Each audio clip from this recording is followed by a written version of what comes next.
ਵਾਹਿਗੁਰੂ। ਇੱਕ ਓੰਕਾਰ ਸਤਿਨਾਮ ਕਰਤਾ ਪੁਰਖ ਨਿਰਭਉ ਨਿਰਵੈਰ ਅਕਾਲ ਮੂਰਤ ਅਜੂਨੀ ਸੈਭੰ ਗੁਰ ਪ੍ਰਸਾਦ। ਜਿਤਾ ਜੀਉ ਪਿੰਡ ਸਭ ਤੇਰਾ, ਤੂੰ ਅੰਤਰਜਾਮੀ ਪੁਰਖ ਭਗਵਾਨ। ਦਾਸਨ ਦਾਸ ਕਹਿ ਜਨ ਨਾਨਕ, ਜਿਹਾ ਤੂੰ ਕਰਾਹੇ ਤਿਹਾ ਹਉ ਕਰੀ ਵਖਿਆਣ। ਗੁਰ ਨਾਨਕ ਪਦ ਪੰਕਜ ਬੰਦਨ ਪਾਦ, ਪੰਕਜ ਬੰਦਨ ਸਿਮਰਾਂ ਅੰਗਦ ਦੁਖ ਨਿਕੰਦਨ। ਗੁਰ ਅਮਰਦਾਸ ਹਿਰਦੈ ਨਿਤ ਧਿਆਉ, ਹਿਰਦੈ ਨਿਤ ਧਿਆਉ। ਗੁਰ ਰਾਮਦਾਸ ਗੁਣ ਗਾਉ, ਗੁਰ ਅਰਜਨ ਬਿਘਨ ਕੇ ਨਾਸਕ, ਬਿਘਨ ਕੇ ਨਾਸਕ। ਗੁਰ ਹਰਗੋਬਿੰਦ ਸ਼ੁਭ ਸੁਮਤ ਪ੍ਰਕਾਸ਼ਕ। ਸ਼੍ਰੀ ਹਰਿ ਰਾਇ ਨਮੋ ਕਰ ਜੋਰੀ, ਨਮੋ ਕਰ ਜੋਰੀ। ਸ਼੍ਰੀ ਹਰਿ ਕ੍ਰਿਸ਼ਨ ਮਨਾਉ ਬਾਉਰੀ। ਗੁਰੂ ਤੇਗ ਬਹਾਦਰ ਪਰਮ ਕਿਰਪਾਲਾ ਜੀ, ਪਰਮ ਕਿਰਪਾਲਾ। ਗੁਰ ਗੋਬਿੰਦ ਸਿੰਘ ਬਿਸਾਲਾ, ਤਰੁ ਤਾਰਾ ਪਰ ਪੁਨ ਪੁਨ ਸੀਸਾ ਜੀ, ਪੁਨ ਪੁਨ ਸੀਸਾ। ਬੰਦੋਂ ਬਾਰ ਬਾਰ ਜਗਦੀਸ਼ਾ,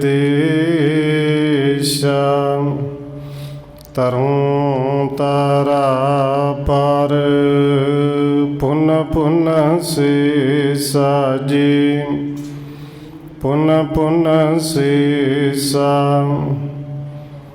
ਬੰਦੋਂ ਬਾਰ ਬਾਰ ਜਗਦੀਸ਼ਾ।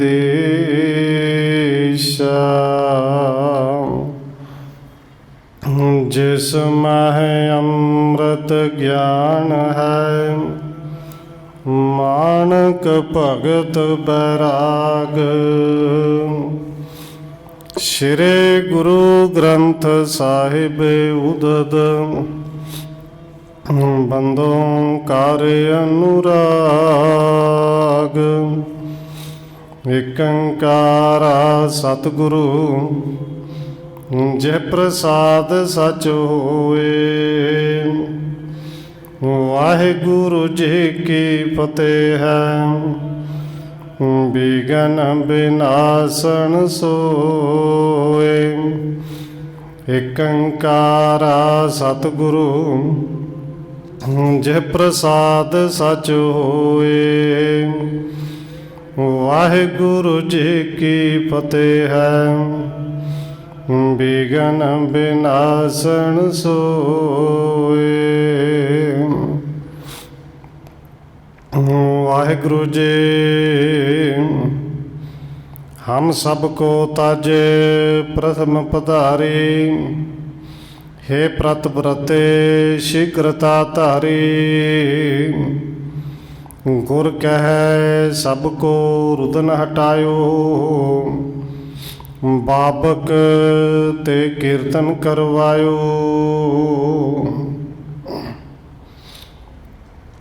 परम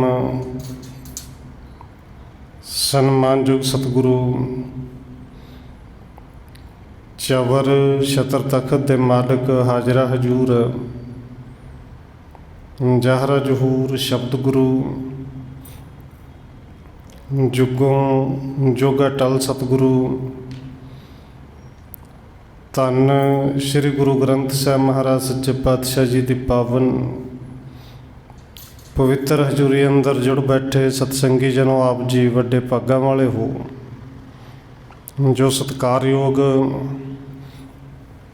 पूजनीक धन माता राजकौर जी के पावन अस्थान गुरुद्वारा मंजी साहिब विखे शामां दे दीवानां दीयां हाजरियां भर रहे हो। आओ रोजाना की तरह 6वें सतगुरु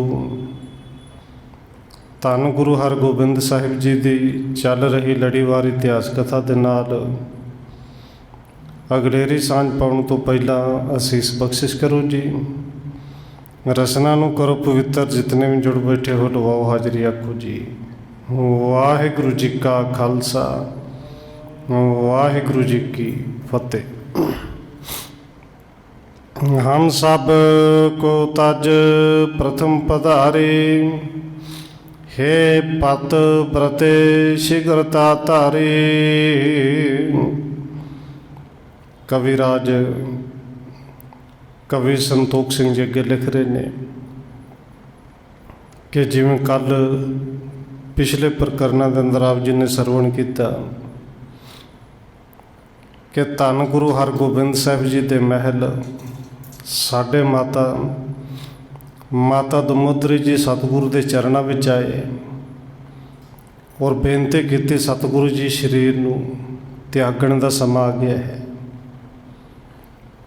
ते अज पत्नी बन के नहीं, केवल एक सिख बन के अरदास बेनती करना ही हाँ कि सतगुरु जी आप जी नूं मैं स्वामी परमेश्वर जानिया है, पर आप जी की महिमा नूं जान नहीं सकी।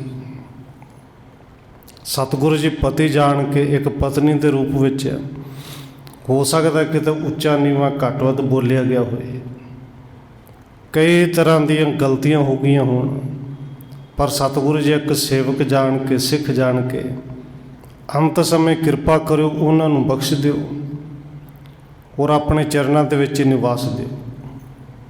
और यही निवास असी जिमदे जी अपने गुरु तो सब ने मंगना है। और सतगुरु जी ने बचन कहे सन कि दमोदरी जी जेड़े गुरु घर के उत्ते श्रद्धा रखते हैं ना, गुरु नानक देव जी का घर ही ऐसा है कि वो गुरु जिन्हों के एक बार बाँह फड़ते फिर कदे छड्डदे ही नहीं। बस श्रद्धा ते भरोसा होना चाहिए, गुरु तो सिख कदे दूर नहीं। और तुसीं तो फिर साडे जे सिख भी हो, साडे पत्नी भी हो, संबंध जुड़िया है। इस करके शरीर की कोई गल नहीं, शरीर तो सब ने छड्डना है। तुसीं हुण भी साडे नाल हो, फिर भी साडे नाल ही रहना है। माता जी ने शरीर नूं छड्डिया और ये सारी मृतक क्रिया है जिहड़ी कवि संतोख सिंह जी लिखते हैं, क्योंकि बाबा गुरदित्ता जी वड्डे पुत्र ने उन्होंने निभाई है। और माता दमोदरी जी के भैन बीबी रामो जी बड़ा वरलाप करते हैं। भाई साईं दास जिहड़े ने वो रोंदे ने कि साडे घर सुख दे नाल आए सो, पर इत्थे रह चले। और जदों रुदन उच्चा होया कहते गुरु साहिब जी ने फिर सारे कह के रोकिया। गुर कह सबको रुदन हटायो। ਬਾਪਕ ਤੇ ਕੀਰਤਨ ਕਰਵਾਇਓ। ਸਤਿਗੁਰੂ ਜੀ ਨੇ ਸਭ ਨੂੰ ਰੋਕਿਆ ਭਈ ਰੋਣਾ ਨਹੀਂ। ਸਾਡੇ ਸਾਰਿਆਂ ਲਈ ਹੁਕਮ ਹੈ ਕਿ ਪੁਰਾਣੀ ਚੜ੍ਹਾਈ ਕਰ ਜੇ ਤੇ ਧੰਨ ਗੁਰੂ ਅਮਰਦਾਸ ਮਹਾਰਾਜ ਜੀ ਦੇ ਉਸ ਹੁਕਮ ਨੂੰ ਅਸੀਂ ਸਭ ਨੇ ਮੰਨਣਾ ਹੈ ਕਿ ਮੈਂ ਪਿੱਛੇ ਕੀਰਤਨ ਕਰਿਓ ਨਿਰਵਾਣ ਜੀਓ। ਰੋਣਾ ਤੇ ਬਿਲਕੁਲ ਹੀ ਨਹੀਂ ਪਾਉਂਦਾ, ਮਤ ਮੈਂ ਪਿੱਛੇ ਕੋਈ ਰੋਵ ਸੀ ਸੋ ਮੈਂ ਮੂਲ ਨਾ ਪਾਇਆ। ਸਤਿਗੁਰੂ ਜੀ ਭਾਈ ਬਾਬਕ ਨੂੰ ਆਵਾਜ਼ ਮਾਰਦੇ ਨੇ ਕਿ ਬਾਬਕ ਜੀ ਆਪਣੀ ਰਵਾਬ ਛੇੜੋ, ਇਹਨਾਂ ਦਾ ਰੋਣਾ ਬੰਦ ਹੋਵੇ, ਤੁਸੀਂ ਕੀਰਤਨ ਸ਼ੁਰੂ ਕਰੋ। ਭਾਈ ਬਾਬਕ ਨੇ ਉੱਥੇ ਕੀਰਤਨ ਕੀਤਾ। ਵਿਦਿਆ ਪੈਂਦੇ ਖਾਨ ਪੁਕਾਰਾ, ਅਹੋ ਮਾਤ ਕਿਤ ਗੀ ਇਸ ਬਾਰਾ। ਬਿਧੀ ਚੰਦ ਕਿਉਂਕਿ ਸਤਿਗੁਰੂ ਜੀ ਨੇ ਪੁੱਤਰਾਂ ਦੇ ਵਾਂਗ ਪਾਲਿਆ ਸੀ ਔਰ ਮਾਤਾ ਦਮੋਦਰੀ ਜੀ ਨੂੰ ਆਪਣੀ ਮਾਂ ਹੀ ਸਮਝਦਾ ਸੀ। ਭਾਈ ਬਿਧੀ ਚੰਦ ਪੈਂਦੇ ਖਾਂ ਇਹ ਵੀ ਉੱਚੀ ਪੁਕਾਰ ਕਰਦੇ ਨੇ ਕਿ ਮਾਂ ਸਾਨੂੰ ਛੱਡ ਕੇ ਚਲੀ ਗਈ ਹੈ। ਕਰ ਇਸ਼ਨਾਨ ਆਦਿਕ ਕ੍ਰਿਤ ਸਾਰੇ, ਰਚੋ ਪਿਵਾਨ ਮੋਲ ਕੋ ਭਾਰੀ। ਇਸ਼ਨਾਨ ਮਾਤਾ ਜੀ ਨੇ ਪਹਿਲੋਂ ਕੀਤਾ ਸੀ ਅੰਮ੍ਰਿਤ ਵੇਲੇ। ਕਹਿੰਦੇ ਸਾਰੀ ਤਿਆਰੀ ਕੀਤੀ ਕਿ ਬਬਾਨ ਜਿਹੜਾ ਸੀ ਉਹ ਤਿਆਰ ਕੀਤਾ ਗਿਆ। ਬਹੁ ਕੀਮਤ ਕੇ ਬਸਤਰ ਸੁਪਾਏ, ਚਾਰੋਂ ਤਤਸ਼ਨ ਕੰਧ ਉਠਾਏ। ਤੇ ਉਸ ਵੇਲੇ ਕੁਝ ਕੀਮਤੀ ਬਸਤਰ, ਕਿਉਂਕਿ ਮਾਤਾ ਹੈ ਔਰ ਜਗਤ ਮਾਤਾ ਹੈ, ਇਸ ਕਰਕੇ ਸਿੱਖਾਂ ਨੇ ਭਾਵਨਾ ਨਾਲ ਆਪਣੇ ਵੱਲੋਂ ਬਹੁਤ ਕੀਮਤੀ ਬਸਤਰ ਉੱਤੇ ਪਾਏ। 4 ਜਣੇ ਲੱਗੇ ਉਸ ਫੱਟੇ ਨੂੰ, ਉਸ ਬਬਾਨ ਨੂੰ ਮੋਢਾ ਦਿੱਤਾ ਹੈ। ਲੈ ਪੁਰ ਵਹਿਰ ਚਲੇ ਸਮੁਦਾਏ, ਧੀਰ ਮਾਰ ਤਬ ਚਵਰ ਟੁਰਾਏ। ਸਾਰੇ ਇਕੱਠੇ ਹੋ ਕੇ ਪਿੰਡ ਤੋਂ ਬਾਰ-ਬਾਰ ਜਿੱਥੇ ਸੰਸਕਾਰ ਕਰਨ ਦੀ ਥਾਂ ਸ਼ਮਸ਼ਾਨ ਘਾਟ ਵਿੱਚ ਲੈ ਗਏ। ਇੱਥੇ ਕਹਿੰਦੇ ਨੇ ਕਿ ਜਿਹੜੇ ਧੀਰਮਲ ਨੇ ਉਹ ਕੁਝ ਭੱਜਣ ਫਿਰਨ ਯੋਗ ਹੋ ਗਏ ਸਨ, ਉੱਚੇ ਹੋ ਗਏ ਸਨ। ਉਹਨਾਂ ਨੇ ਹੱਥ ਵਿੱਚ ਨੰਨੀ ਜੀ ਛੋਟੀ ਜੀ ਚੌਰ ਵੀ ਫੜੀ ਹੋਈ ਕਿ ਸਾਡੀ ਦਾਦੀ ਹੈ। ਬਹੁ ਸੰਕਨ ਕੇ ਸ਼ਬਦ ਉਪਜਾਵਤ, ਆਗੇ ਚਲਤ ਸੋ ਮਾਰੂ ਗਾਵਤ। ਪਰ ਬਹੁਤ ਸਾਰਿਆਂ ਦੇ ਸੰਖ ਵੱਜਦੇ ਨੇ। ਰਵਾਬੀ ਸਿੱਖ ਨੇ ਜਿਹੜੇ ਉਹ ਅੱਗੇ ਅੱਗੇ ਜਿਹੜੇ ਸ਼ਬਦਾਂ ਦਾ ਗਾਇਨ ਕਰਦੇ ਜਾਂਦੇ ਨੇ ਕਿ ਭਈ ਰੋਣਾ ਨਹੀਂ, ਸਾਡੇ ਪਿੱਛੇ ਪਿੱਛੇ ਸ਼ਬਦ ਗਾਓ। ਚੰਦਨ ਚਿਖਾ ਚਿਤਾ ਵਿਸਾਲ ਬਣਾਈ, ਧਰ ਕਰ ਉੱਪਰ ਅਗਨ ਲਗਾਈ। ਔਰ ਚੰਦਨ ਦੀ ਜਿਹੜੀ ਚਿਖਾ ਬਣਾਈ ਗਈ, ਚੰਦਨ ਦੀਆਂ ਲੱਕੜਾਂ ਲਾਈਆਂ ਗਈਆਂ, ਚਿਖਾ ਬਣਾ ਕੇ ਸਰੀਰ ਨੂੰ ਉਹਦੇ ਉੱਤੇ ਰੱਖ ਦਿੱਤਾ ਗਿਆ। ਬਾਬਾ ਗੁਰਦਿੱਤਾ ਜੀ ਨੇ ਫਿਰ ਉਹ ਅਗਨ ਭੇਟ ਕੀਤਾ। ਸ੍ਰੀ ਗੁਰਦਿੱਤਾ ਉੱਚ ਪਕਾਰਾ, ਨੇਰ ਬਲੋਚਨ ਮੋਚਤ ਧਾਰਾ। ਕਿਉਂਕਿ ਬਾਬਾ ਗੁਰਦਿੱਤਾ ਜੀ ਦੀ ਮਾਂ ਨੇ, ਇਸ ਕਰਕੇ ਉਹ ਉੱਚੀ ਆਵਾਜ਼ ਵੀ ਕੱਢਦੇ ਨੇ, ਢਾਹ ਵੀ ਮਾਰਦੇ ਨੇ, ਅੱਖਾਂ 'ਚੋਂ ਜਲ ਵੀ ਆਉਂਦਾ ਹੈ। ਕਰੇ ਗਾਏ ਕੀਰਤਨ ਭੋਗ ਪਵਾਇਓ, ਪੰਚਾਮ੍ਰਿਤ ਬਹੁਰ ਵਰਤਾਇਓ। ਸੰਸਕਾਰ ਤੋਂ ਬਾਅਦ ਕੀਰਤਨ ਕੀਤਾ ਗਿਆ, ਕਿਉਂਕਿ ਹੁਣ ਅੱਜ ਦੀ ਮਰਿਆਦਾ ਹੈ। ਸੰਸਕਾਰ ਤੋਂ ਬਾਅਦ ਗੁਰੂ ਘਰ ਵਿੱਚ ਆ ਕੇ ਅਲਾਣੀਆਂ ਦਾ ਪਾਠ ਕੀਤਾ ਜਾਂਦਾ ਹੈ, ਫਿਰ ਆਨੰਦ ਸਾਹਿਬ ਦਾ ਪਾਠ ਹੁੰਦਾ ਹੈ। ਔਰ ਸਤਿਗੁਰੂ ਜੀ ਨੇ ਇਸ ਆਨੰਦ ਦੇ ਨਾਲ ਸਾਨੂੰ ਇੰਨਾ ਜੋੜਿਆ ਹੈ ਕਿ ਸਿੱਖਾ ਦੇਖੀ ਮੌਤ ਵੀ ਹੋਣੀ ਹੈ, ਇੱਥੇ ਵਿਆਹ ਵੀ ਹੋਣੇ ਨੇ, ਜਨਮ ਵੀ ਹੋਣਾ ਹੈ, ਪਰ ਤੂੰ ਆਨੰਦ ਵਿੱਚ ਹੀ ਰਹਿਣਾ ਹੈ। ਭਾਈ ਸਾਹਿਬ ਭਾਈ ਗੁਰਦਾਸ ਜੀ ਨੇ ਪਾਵਨ ਬਚਨ ਕਹੇ ਨੇ, ਕਿਉਂਕਿ ਅਸੀਂ ਸਾਰੇ ਇਸ ਸੰਸਾਰ 'ਤੇ ਹੈ ਤੇ ਮਹਿਮਾਨ ਦੀ ਤਰ੍ਹਾਂ। ਤੇ ਕਹਿੰਦੇ ਕਿ ਮਹਿਮਾਨ ਨੇ ਰਾਤ ਰਸਤੇ 'ਤੇ ਚੱਲਦਿਆਂ ਕਿਤੇ ਸਰਾਂ ਦੇ ਵਿੱਚ ਰੁਕਣਾ ਹੋਏ ਨਾ, ਤੇ ਜਿਹੜੇ ਪਹਿਲੇ ਯਾਤਰੂ ਨੇ ਕਿਤੇ ਝਗੜਾ ਕਰਨ ਕਿ ਮੇਰੀ ਥਾਂ ਹੈ, ਇੱਥੇ ਬਿਸਤਰਾ ਮੈਂ ਲਾਇਆ ਹੈ। ਤੇ ਸਿਆਣਾ ਰਾਹਗੀਰ ਫਿਰ ਉੱਥੇ ਲੜਾਈ ਨਹੀਂ ਕਰਦਾ ਕਿ ਬਿਸਤਰਾ ਚੁੱਕਿਆ ਕਿਤੇ ਹੋਰ ਲਾ ਲੈਂਦੇ ਆ, ਕਿਉਂਕਿ ਰਾਤ ਹੀ ਗੁਜ਼ਾਰਨੀ ਹੈ। ਉਹਨੂੰ ਪਤਾ ਜਾਣਾ ਮੈਂ ਆਪਣੀ ਮੰਜ਼ਿਲ 'ਤੇ ਹੈ। ਉਹ ਸਵੇਰੇ ਉੱਠ ਕੇ ਚੱਲਦਾ, ਰਾਹ ਦੇ ਵਿੱਚ ਨਾਚ ਹੁੰਦੇ ਨੇ, ਢੋਲ ਵੱਜਦੇ ਨੇ। ਵਿਆਹ ਉਹਨੇ ਦੇਖਿਆ ਪਰ ਬਹੁਤਾ ਰੁਕਿਆ ਨਹੀਂ, ਕਿਉਂਕਿ ਪਤਾ ਹੈ ਕਿ ਮੰਜ਼ਿਲ 'ਤੇ ਜਾਣਾ, ਜੇ ਵਿਆਹ 'ਚ ਰੁਕ ਗਿਆ ਮੰਜ਼ਿਲ 'ਚ ਨਹੀਂ ਪਹੁੰਚਿਆ ਜਾਣਾ। ਔਰ ਭਾਈ ਸਾਹਿਬ ਜੀ ਕਹਿੰਦੇ ਨੇ ਅੱਗੇ ਗਿਆ ਤਾਂ ਅੱਗੇ ਕੋਈ ਮੁਰਦਾ ਦੇਖਿਆ ਹੈ, ਜਿਹਨੂੰ ਰੋਂਦੇ ਨੇ, ਪਿੱਟਦੇ ਨੇ। पर सियाणा राहगीर उत्थे रुकदा भावें जरूर होएगा थोड़ी देर, बहुता रुकदा नहीं, क्योंकि पता है मेरी मंजिल किते होर है। और भाई साहब ने पावन बचन कहे ने, ये जीवन विच दुख ते सुख जिहड़ा आउंदा रहना है।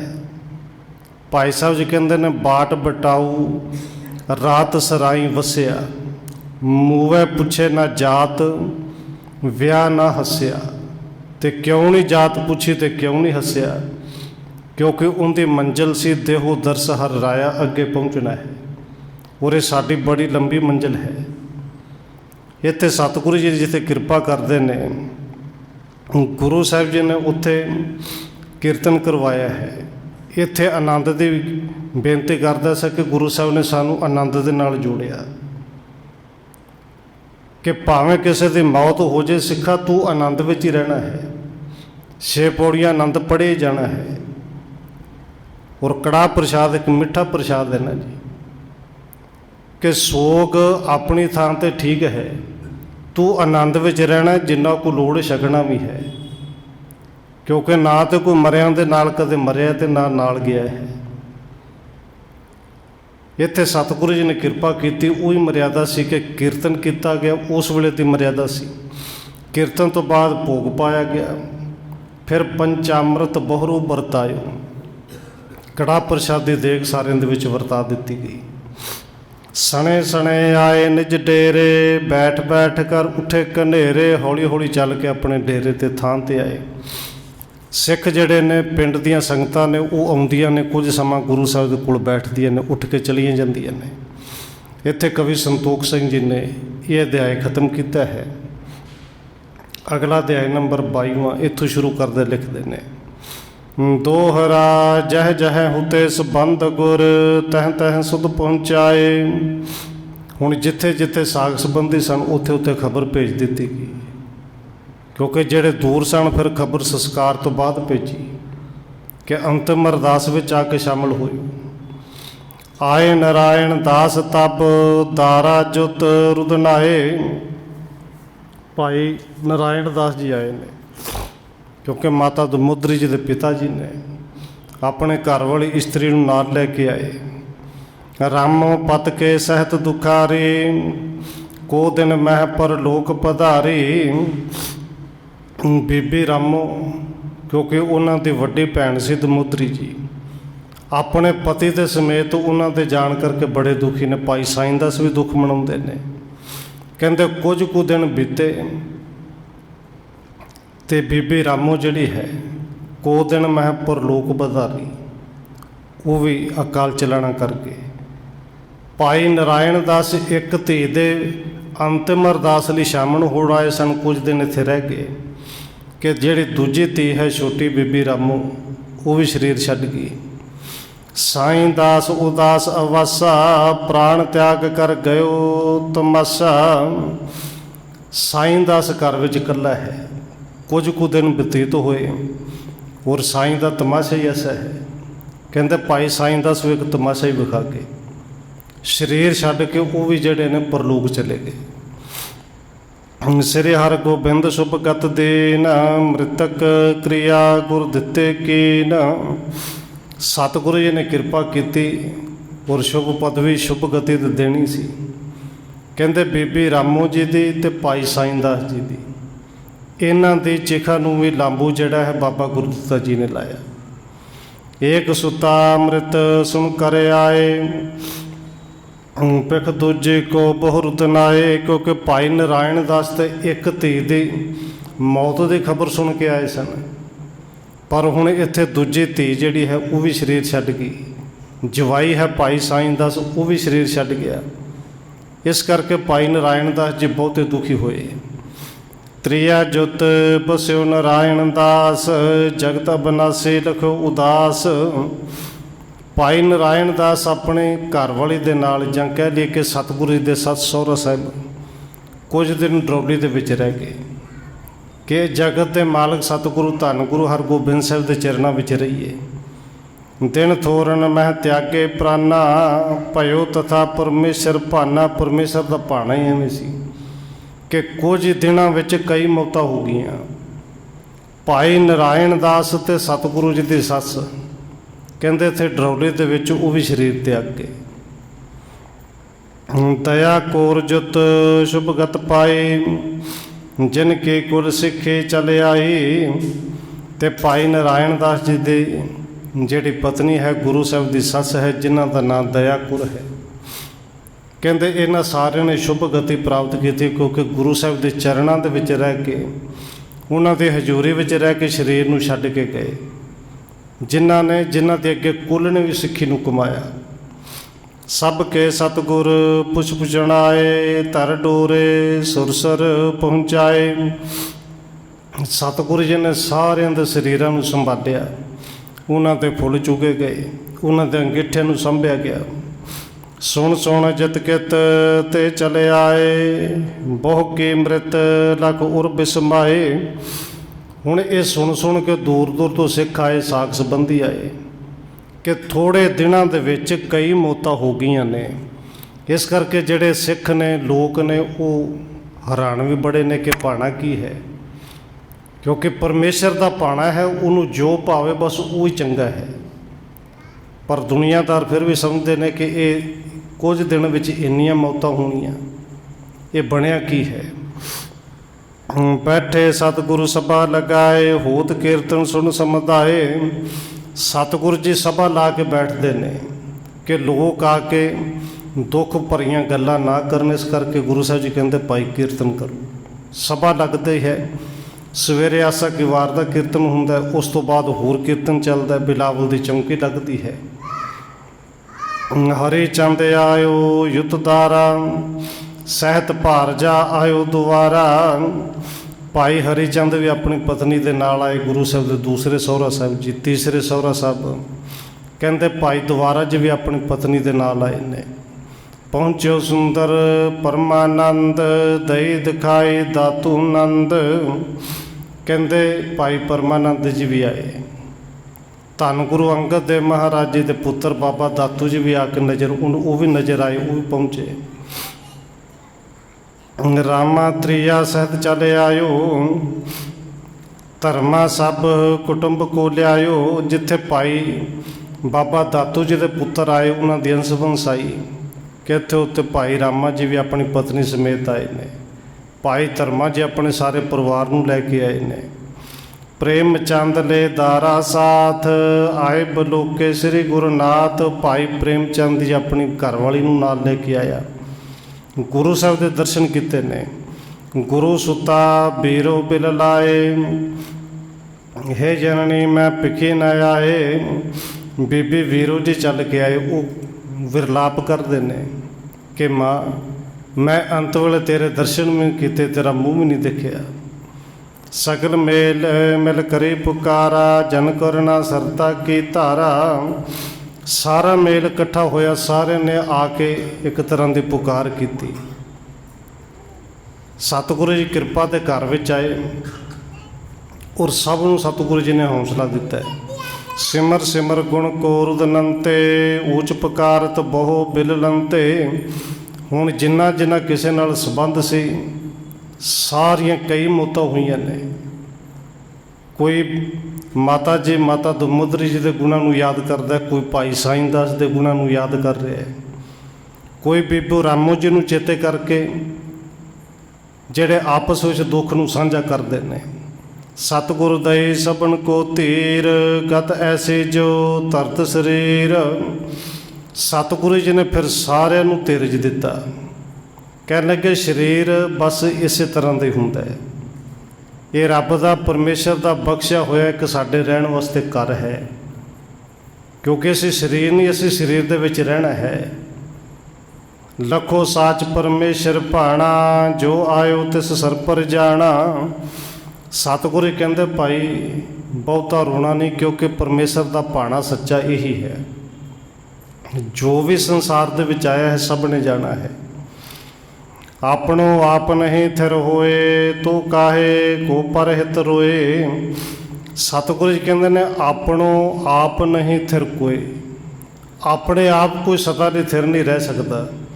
ਫਿਰ ਭਾਈ ਕਿਸੇ ਲਈ ਕਾਹਦਾ ਰੋਣਾ, ਕਿਉਂਕਿ ਜੋ ਆਇਆ ਸੋ ਚੱਲ ਸੀ। ਸਭ ਕੋਈ ਆਈ ਵਾਰੀ ਹੈ, ਔਰ ਇਹ ਵਾਰੀ ਕਦੋਂ ਆਣੀ ਹੈ ਪਰਮੇਸ਼ਰ ਆਪ ਜਾਣਦਾ ਹੈ। जे जाना ही है चले जाना ही है, अपना ही टिकाना नहीं।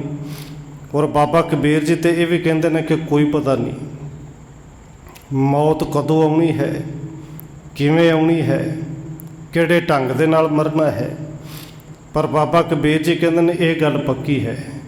हुण ये जिहड़ियां मौतां होईयां ने, इन्हां नूं शरीर छड्डण लग्या कोई दुख थोड़ी होया है।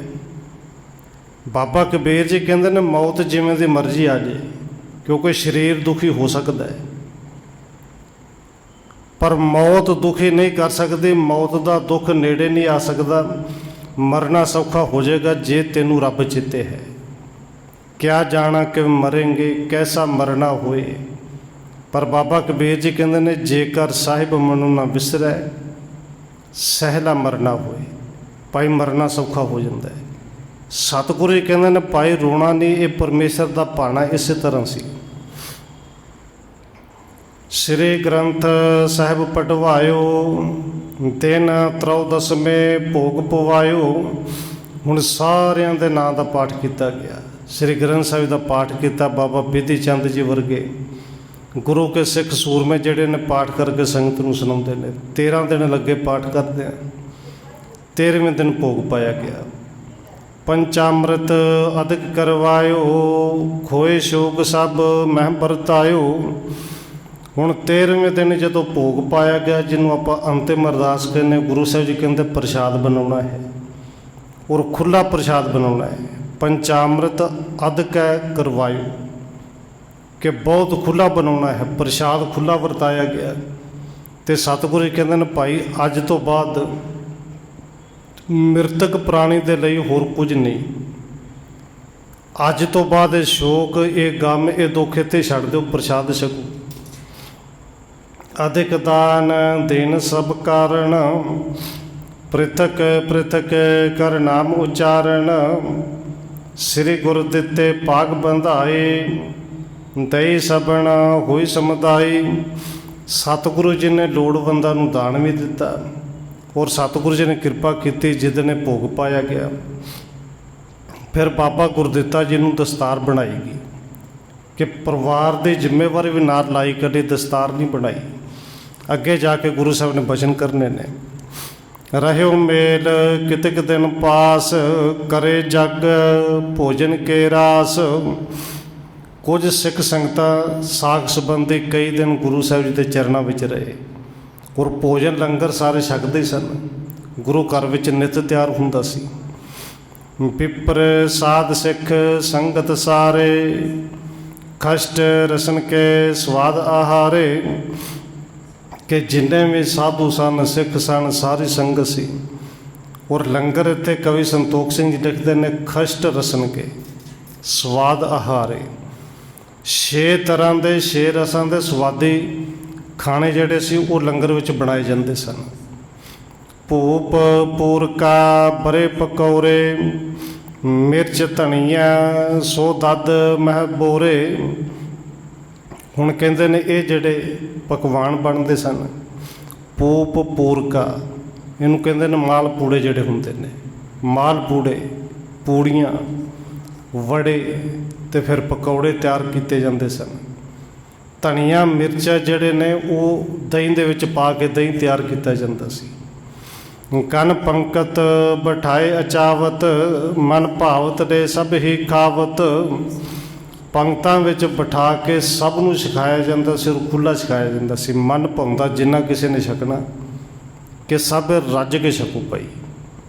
पुन सबन को दरब दिवायो, हरकत होए मुख गुर जस गायो। फिर सतगुरु जी ने कह के भाई जिन्हों माया की लोड़ है उन्होंने माया भी दिओ, और जिन्हों जिन्हों लोड़ से उन्होंने माया लई। माया लैके गुरु साहब का बड़ा जस गाया। इम सब शोक निवारण किनो, सगर मेल को धीरज दिनो। इस तरह गुरु साहब जी ने सारिਆਂ ਦਾ शोक दुख दूर किया कि भाई हुण ਜਿਹੜੇ पुरानी संसार तो जा चुके ने, अज उन्हों का ये अंतिम अरदास सी। अज तो बाद उन्हों के प्रति कोई दिन कोई शोक दिहाड़ा नहीं मनाउणा। निज निज सदन चले मिल सारे, गुरु विसर्जन करे सिधारे। ਕਹਿੰਦੇ ਸਾਰੇ ਆਪੋ ਆਪਣੇ ਘਰਾਂ ਨੂੰ ਚੱਲੇ। ਗੁਰੂ ਸਾਹਿਬ ਜੀ ਨੇ ਸਾਰਿਆਂ ਨੂੰ ਵਿਦਾ ਕੀਤਾ। ਸੁੰਦਰ ਪਰਮਾਨੰਦ ਪਿਆਨੇ ਹਰੀ ਚੰਦ ਦੁਆਰਾ ਪ੍ਰਸਥਾਨੇ। ਬਾਬਾ ਸੁੰਦਰ ਜੀ ਪਰਮਾਨੰਦ ਜੀ ਉਹ ਚਲੇ ਗਏ। ਭਾਈ ਹਰੀ ਚੰਦ ਜੀ ਦੁਆਰਾ ਜੀ ਉਹ ਜਿਹੜੇ ਨੇ ਇੱਥੋਂ ਗੁਰੂ ਸਾਹਿਬ ਤੋਂ ਵਿਦਿਆ ਲੈ ਕੇ ਗਏ। ਰਾਮਾ ਧਰਮਾ ਦੇ ਪਰਵਾਰੇ ਆਪੋ ਆਪਣੇ ਸਦਨ ਸੁਧਾਰੇ। ਭਾਈ ਰਾਮਾ ਜੀ ਧਰਮਾ ਜੀ ਆਪੋ ਆਪਣੇ ਪਰਿਵਾਰ ਲੈ ਕੇ ਗੁਰੂ ਸਾਹਿਬ ਤੋਂ ਆਗਿਆ ਲੈ ਕੇ ਆਪਣੇ ਘਰਾਂ ਨੂੰ ਚਲੇ ਗਏ। ਗੁਰੂ ਸੁਤਾ ਕੋ ਧੀਰਜ ਦੇਨ ਆਦਰ ਸੰਗ ਵਿਸਰਜਣ ਕੀਨ। ਗੁਰੂ ਸਾਹਿਬ ਜੀ ਨੇ ਸੁਤਾ ਕਹਿੰਦੇ ਨੇ ਧੀ ਨੂੰ, ਆਪਣੀ ਧੀ ਸਾਡੀ ਬੀਬੀ ਸਾਡੀ ਭੈਣ ਵੀਰੋ ਨੂੰ ਗੁਰੂ ਸਾਹਿਬ ਜੀ ਨੇ ਧੀਰਜ ਦਿੱਤਾ ਕਿ ਧੀਏ ਇਹ ਪਰਮੇਸ਼ਰ ਦਾ ਭਾਣਾ ਹੈ, ਅੱਜ ਤੋਂ ਬਾਅਦ ਦੁਖੀ ਨਹੀਂ ਹੋਣਾ। ਉਹਨਾਂ ਨੂੰ ਵਿਦਿਆ ਕੀਤਾ। ਸਗਲ ਮੇਲ ਨਿਜ ਨਿਜ ਘਰ ਗਏ ਪੁਨ ਦਿਨ ਕਿਤਕ ਬਿਤਾਵਤ ਭਏ। ਸਾਰੇ ਸਾਗ ਸੰਬੰਧੀ ਮੇਲ ਜਿਹੜਾ ਸੀ ਆਪੋ ਆਪਣੇ ਘਰਾਂ ਚਲਾ ਗਿਆ। ਇਸੇ ਤਰ੍ਹਾਂ ਕਈ ਦਿਨ ਗੁਰੂ ਸਾਹਿਬ ਜੀ ਨੂੰ ਉਸ ਤੋਂ ਬਾਅਦ ਹੋਰ ਪਾਏ ਗਏ ਡਰੌਲੀ ਲੈ ਕੇ ਬਤੀਤ ਕੀਤੇ। ਬੈਠੇ ਕਾਂਕੇ ਗੁਰ ਭਗਵਾਨ ਸਮਿਆ ਭਵਿੱਖ ਵਿਚਾਰਨ ਠਾਨ। ਸਤਿਗੁਰੂ ਜੀ ਇੱਕ ਦਿਨ ਇਕਾਂਤ ਵਿੱਚ ਬੈਠੇ ਹੋਏ ਨੇ, ਆਉਣ ਵਾਲੇ ਸਮੇਂ ਦੇ ਬਾਰੇ ਵਿਚਾਰਾ ਕਰਦੇ ਨੇ, ਕਿਉਂਕਿ ਜਾਣਦੇ ਨੇ ਕਿ ਇਹ ਜਿਹੜੇ ਤੁਰਕ ਨੇ ਜਾਂ ਇਹਨਾਂ ਨੂੰ ਚੁੱਕਣ ਵਾਲੇ ਨੇ, ਇਹਨਾਂ ਨੇ ਟਲਣਾ ਨਹੀਂ। ਅਗਲੇ ਸਮੇਂ 'ਚ ਜੰਗ ਯੁੱਧ ਵੀ ਹੋਣੇ ਨੇ ਔਰ ਜ਼ਰੂਰ ਹੋਣੇ ਨੇ। ਗੁਰੂ ਸਾਹਿਬ ਜੀ ਇਹ ਵੀ ਵਿਚਾਰਾ ਕਰਦੇ ਨੇ। ਕਰਬੇ ਚਹੀਆਂ ਜੰਗ ਅਖਾਰੇ ਚਿਰ ਬੀਤਿਓ ਰਿਪ ਤੁਰਕਣ ਮਾਰੇ। ਕਿ ਇਹ ਜਿਹੜੇ ਤੁਰਕ ਨੇ ਇਹਨਾਂ ਨੂੰ ਸਮਾਂ ਵਾਵਾ ਲੰਘ ਗਿਆ, ਕਿਉਂਕਿ ਭੁੱਲ ਜਾਂਦੇ ਨੇ ਪਹਿਲੋਂ 7000 ਮਰੇ ਸੀ, ਫਿਰ 14000 ਮਰੇ ਨੇ, ਹੁਣ ਸ਼ਾਇਦ ਹੋਰ ਮਰਨ ਵਾਸਤੇ ਆਉਣਗੇ। ਔਰ ਜਿਹੜੇ ਚੱਲ ਕੇ ਆਉਣਗੇ ਫਿਰ ਉਹਨਾਂ ਨੂੰ ਜਮਾਂ ਦੀ ਪੂਰੀ ਪਹੁੰਚਾਉਣੀ ਪੈਣਾ, ਉਹਦੇ ਵਾਸਤੇ ਤਿਆਰੀਆਂ ਕਰਨੀਆਂ ਚਾਹੀਦੀਆਂ ਨੇ। ਘਣੀ ਸੈਣ ਨਹਿ ਸ਼ਾਹੂ ਪਠਾਵੈ ਖਾਮ ਜੇਰ ਸਿੱਖ ਕਹਿ ਸਮਝਾਵੈ। ਔਰ ਸਤਿਗੁਰੂ ਜੀ ਇਹ ਵੀ ਵਿਚਾਰ ਕਰਦੇ ਨੇ ਕਿ ਬਾਦਸ਼ਾਹ ਸ਼ਾਹਜਹਾਂ ਬਹੁਤੀ ਫੌਜ ਨਹੀਂ ਭੇਜਦਾ, ਕਿਉਂਕਿ 7000 ਪਹਿਲੋਂ ਜਿਹੜੀ ਆਈ ਸੀ ਉਹ ਆਈ, 14000 15000 ਜਿਹੜੀ ਬਾਅਦ ਵਿੱਚ ਆਈ, ਜਿੰਦੇ 'ਚ 14000 ਮਾਰੀ ਗਈ। ਉਹ ਜਲੰਧਰ ਦਾ ਸੂਬੇਦਾਰ ਆਪਣੇ ਆਪ ਲੈ ਕੇ ਆਇਆ, ਕਿਉਂਕਿ ਬਹੁਤੀ ਜਿਹੜੀ ਫੌਜ ਹੈ ਸ਼ਾਹਜਹਾਂ ਤੇ ਨਹੀਂ ਭੇਜਦਾ। ਉਹਦੇ ਕੋਲ ਗੁਰੂ ਦਾ ਇੱਕ ਸੇਵਕ ਹੈ ਜਿਹੜਾ ਵਜ਼ੀਰ ਖਾਨ, ਉਹ ਕਹਿ ਕੇ ਸਮਝਾ ਦਿੰਦਾ ਹੈ।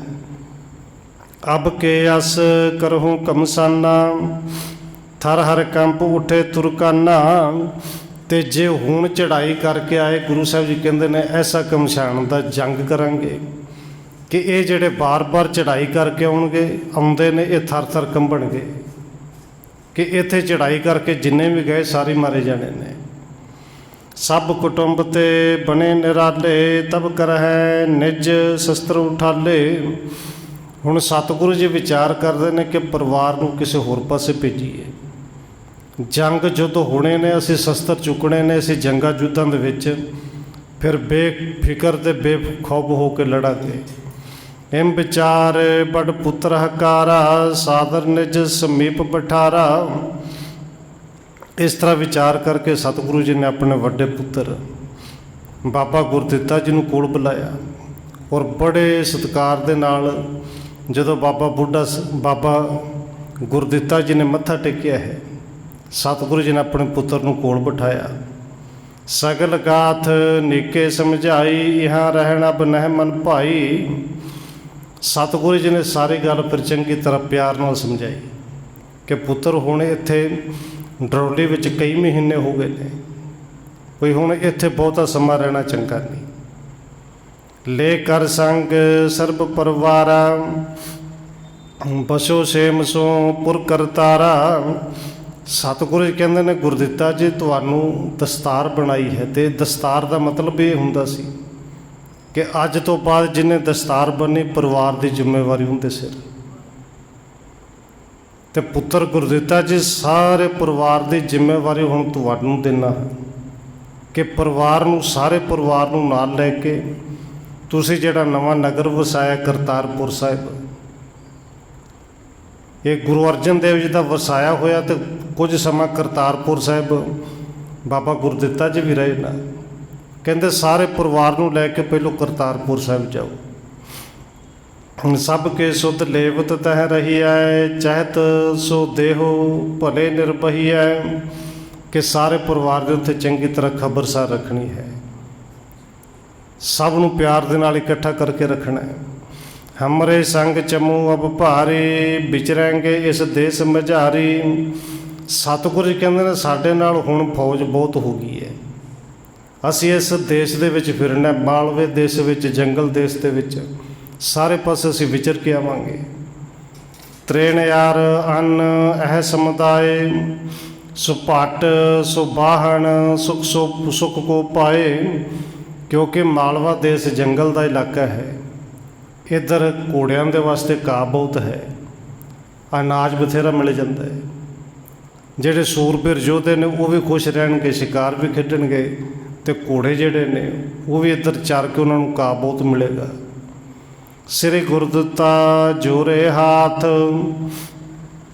ਬੋਲਿਓ ਅਨਸਾਰੀ ਪਿਤਨਾਥ। ਇਹ ਸੁਣ ਕੇ ਬਾਬਾ ਗੁਰਦਿੱਤਾ ਜੀ ਨੇ ਹੱਥ ਜੋੜੇ, ਸਤਿਗੁਰੂ ਦੇ ਗੁਰੂ ਪਿਤਾ ਦੇ ਚਰਨਾਂ 'ਚ ਮੱਥਾ ਟੇਕਿਆ ਅਤੇ ਕਹਿੰਦੇ ਸਤਿਗੁਰੂ ਜੀ ਜੋ ਹੁਕਮ ਹੈ ਮੈਂ ਆਪ ਜੀ ਦੇ ਹੁਕਮ ਦੇ ਅਨੁਸਾਰ ਹੀ ਹਾਂ। ਜਿਮ ਰਾਵਰ ਕੇ ਮਰਜੀ ਹੋਏ, ਹਮ ਸਭ ਕੋ ਨੇਕੇ ਸਦ ਸੋਏ। ਕਿਉਂਕਿ ਸਤਿਗੁਰੂ ਜੀ ਜਿਵੇਂ ਆਪ ਜੀ ਦੀ ਮਰਜ਼ੀ ਸਾਡੇ ਸਾਰਿਆਂ ਵਾਸਤੇ ਉਹੀ ਠੀਕ ਹੈ। ਤੋ ਬੇਨਤੀ ਕਹੋ ਸੁਣਾਈ, ਅਬ ਤੁਰਕਣ ਸੋ ਪਰੇ ਲੜਾਈ। ਪਰ ਬਾਬਾ ਗੁਰਦਿੱਤਾ ਜੀ ਕਹਿੰਦੇ ਨੇ ਸਤਿਗੁਰੂ ਜੀ ਪਿਤਾ ਜੀ ਇੱਕ ਬੇਨਤੀ ਹੈ, ਹੁਕਮ ਆਪ ਜੀ ਦਾ ਸਤ ਬਚਨ ਕਰਕੇ ਮੰਨਣਾ ਹੈ, ਜਿੱਥੇ ਭੇਜੋਗੇ ਉੱਥੇ ਰਵਾਂਗੇ। ਪਰ ਅੱਜ ਇੱਕ ਬੇਨਤੀ ਹੈ ਕਿ ਸਤਿਗੁਰੂ ਜੀ ਇਹਨਾਂ ਦੇ ਨਾਲ ਦੇਖੋ 2 ਵਾਰੀ ਜੰਗ ਹੋਏ, ਯੁੱਧ ਹੋਏ, ਅਤੇ ਜੇ ਕਿਤੇ ਹੁਣ ਜੰਗ ਯੁੱਧ ਹੋਇਆ ਨਾ, 3 ਦਿਵਸ ਸੁਧ ਕਰੋ ਅਗਾਰੇ, ਚੱਲ ਆਓ ਮੈਂ ਨਿਕਟ ਤੁਮਾਰੇ। ਅਤੇ ਸਤਿਗੁਰੂ ਜੀ ਆਪ ਜੀ ਨੂੰ ਤਾਂ ਸਭ ਪਤਾ ਹੀ ਹੁੰਦਾ ਹੈ ਕਿ ਜੰਗ ਯੁੱਧ ਹੋਣਾ, 3 ਦਿਨ ਪਹਿਲੋਂ ਮੇਰੇ ਕੋਲ ਖਬਰ ਭੇਜ ਦਿਓ। ਜਦੋਂ ਕਿਤੇ ਜੰਗ ਪਵੇ ਸਤਿਗੁਰੂ ਜੀ ਮੈਂ ਵੀ ਚੱਲ ਕੇ ਆਪ ਜੀ ਦੇ ਕੋਲ ਆਵਾਂਗਾ। ਅਬ ਲੋ ਮੋਹੇ ਨਾ ਜੰਗ ਦਿਖਾਵਾ, ਕਰਬੇ ਕੋਹ ਮਮ ਮਨ ਲਲਚਾਵਾ। ਸਤਿਗੁਰੂ ਜੀ 2 ਜੰਗਾਂ ਹੋ ਗਈਆਂ ਨੇ ਕਿ ਹੁਣ ਤੱਕ ਮੈਂ ਕੋਈ ਜੰਗ ਕਰਕੇ ਆਪ ਜੀ ਨੂੰ ਨਹੀਂ ਵਿਖਾਈ। ਮੇਰਾ ਵੀ ਮਨ ਲਲਚਾਉਂਦਾ ਹੈ ਕਿ ਮੈਦਾਨ ਦੇ ਵਿੱਚ ਮੈਂ ਵੀ ਆਪਣੀ ਸੂਰਬੀਰ ਯੋਧੇ ਜਿਹੜੇ ਬਹਾਦਰੀ ਵਾਲੇ ਕਰਤੱਵ ਨੇ ਉਹ ਵਿਖਾਵਾਂ। ਸੁਣੇ ਬੀਰ ਰਸ ਕੇ ਸੁਤ ਬੈਨ, ਕਮਲ ਮਨੰਦ ਪ੍ਰਫੁੱਲਤ ਨੈਣ। ਕਿਉਂਕਿ ਇਹ ਜਿਹੜੇ ਬੋਲ ਨੇ ਇੱਕ ਸੂਰਬੀਰ ਯੋਧੇ ਦੇ ਸਨ। ਵੀਰ ਰਸੇ ਬੋਲ ਜਦੋਂ ਗੁਰੂ ਸਾਹਿਬ ਜੀ ਨੇ ਸੁਣੇ, ਗੁਰੂ ਸਾਹਿਬ ਜੀ ਹੋਰ ਪ੍ਰਸੰਨ ਹੋਏ ਪ੍ਰਸੰਨ, ਮੁਖ ਬਾਗ ਉਚਾਰਾ, ਏਕ ਜੁਦ ਤੁ ਪਿਖੇ ਹਮਾਰਾ। ਸਤਿਗੁਰੂ ਜੀ ਮੁਸਕਰਾਏ, ਪ੍ਰਸੰਨ ਹੋ ਕੇ ਕਹਿੰਦੇ ਨੇ ਪੁੱਤਰ ਕੋਈ ਗੱਲ ਨਹੀਂ, ਇੱਕ ਜੰਗ ਸਾਡਾ ਯੁੱਧ ਜਿਹੜਾ ਤੂੰ ਵੇਖੇਂਗਾ ਵੀ। ਅਬ ਕੁਟੁੰਬ ਕੇ ਪਾਲਣ ਕਰੀਐ, ਸਭਲੇ ਪੁਰ ਕਰਤਾਰ ਸਿਧਰੀਐ।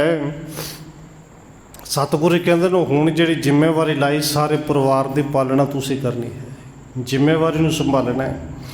ਤੁਸੀਂ ਇਹਨਾਂ ਨੂੰ ਕਰਤਾਰਪੁਰ ਸਾਹਿਬ ਲੈ ਕੇ ਜਾਓ, ਉੱਥੇ ਜਾ ਕੇ ਇਹਨਾਂ ਦੀ ਦੇਖਭਾਲ ਕਰੋ, ਅਤੇ ਅੱਗੇ ਜਿਵੇਂ ਗੁਰੂ ਸਾਹਿਬ ਜੀ ਕਿਰਪਾ ਕਰਨਗੇ ਉਹ ਰਹਿੰਦਾ ਪ੍ਰਸੰਗ ਆਪਾਂ ਕੱਲ੍ਹ ਵਿਚਾਰਾਂਗੇ। ਸਮੇਂ ਦੇ ਮੁਤਾਬਕ ਇਤਨੀ ਬੇਨਤੀ ਪ੍ਰਵਾਨ ਕਰਨੀ ਹੈ ਜੀ। ਹੋਈਆਂ ਭੁੱਲਾਂ ਦੀ ਖਿਮਾ। ਆਓ 1-2 ਵਾਰੀ ਰਸਨਾਂ ਦੇ ਨਾਲ ਲਵਾਈਏ ਹਾਜ਼ਰੀ, ਫਿਰ ਸਮਾਪਤੀ ਹੈ ਜੀ। ਵਾਹਿਗੁਰੂ ਵਾਹਿਗੁਰੂ ਵਾਹਿਗੁਰੂ ਵਾਹਿਗੁਰੂ।